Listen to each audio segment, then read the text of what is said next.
तिरंगा भारत देश के हमर शान। तीन रंग के तिरंगा भारत देश के हमर शान। हिंदुस्तान के खातिर जान अपन हम कर देबै कुर्बान। हिंदुस्तान के खातिर जान अपन हम कर देबै कुर्बान। भारत माई के चरण में नौछावर है पारान। भारत माई के चरण में नौछावर है पारान। हिंदुस्तान के खातिर जान अपन कर देबै कुर्बान।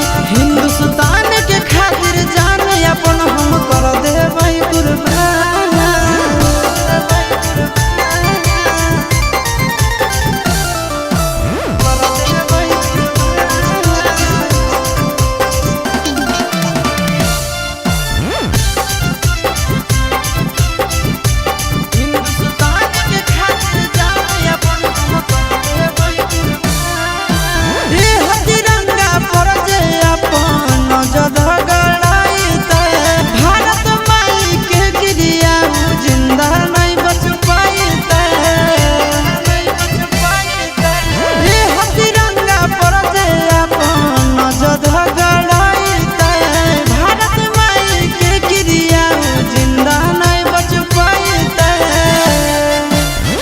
तिरंगा में कतना वीर पुरुष दिलकै बलिदान।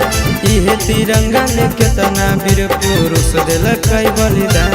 हिंदुस्तान के खातिर जान अपन हम कर देबै कुर्बान। हिंदुस्तान के खातिर जान अपन हम कर देबै कुर्बान।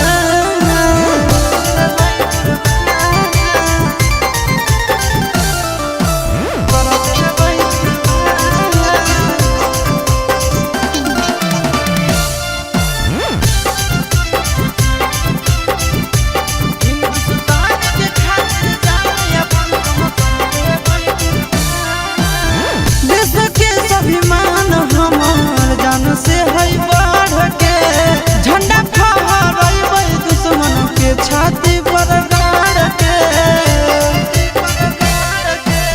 देश के स्वाभिमान हमार जान से है बढ़ के झंडा फहराइबै दुश्मन के छाती पर गाड़ के। इहे तिरंगा से आशीष चिंटू राजा के पहचान। इहे तिरंगा से चिंटू नंदन यादव के पहचान। हिंदुस्तान